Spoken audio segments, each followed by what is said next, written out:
Well, it's that time of the year and the snow is piling up and it's cold and you got the fire going and it's warm in your house and it's a perfect time for soup. And these are photos from back home, grandkids playing in the snow, and poor Joe, snowblower in hand, getting rid of the snow. Well, we're down in Arizona this winter and this is my garden. This is some broccolini. It's like broccoli, only it grows on the stalks instead of the great big head, and it just continues. You keep cutting it, and it keeps sending up broccolinis. And so I harvested about 5 pounds of it, and I'm going to make my broccoli cheese soup that I do. And I just cut it. Now, I cut the leaves too, because there's a lot of flavor in the leaves. And I'm simmering it, and I'm going to use up the very last of my onions that I brought down with me. So I sliced those up. There's just a little bit of water just to cover it, to steam it good, get the onions soft. The trick with garlic is after you cut it, let it sit for 10 minutes before you add it into whatever you're cooking with it. And I'm going to let that simmer for about 15 minutes. I want the onions to start to get tender. And we're going to check on it now. I have the lid on it. We're going to take it off. We're going to look at it and see how the onions and garlic are doing. Now, I'm not going to drain off this water because it has so much flavor, but I am going to add about 2 cups of milk. I like to use whole milk. It gives it a great flavor. And so you start to mix it up.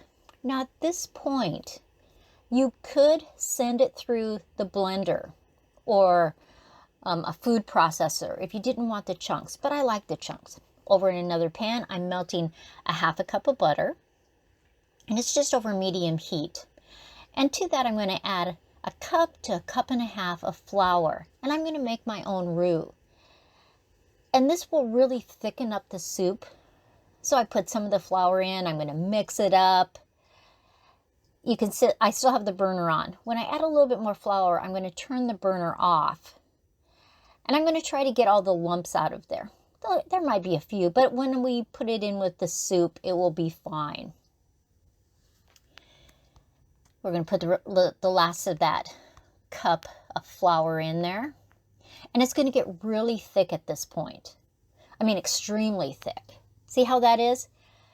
It almost looks like pie dough. So I'm going to add a 1/2 cup of milk to that. And I'll start stirring it until it gets this really thick roux. You could add spices right now, but I don't really think you have to. I'm going to pour that into my stock pot. And at first, it seems about the same, but as it starts to heat up that milk, it will get thicker and thicker and thicker and just make a beautiful soup. When it's gotten to be thick, I added 2 cups of shredded cheese to it.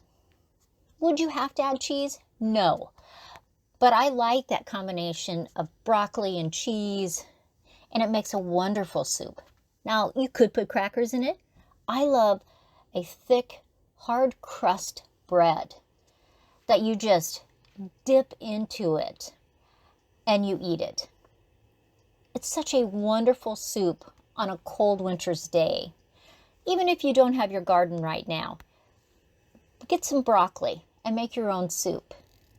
And as always, like, subscribe, share with the world, and I will see you next time. And I hope you are enjoying winter.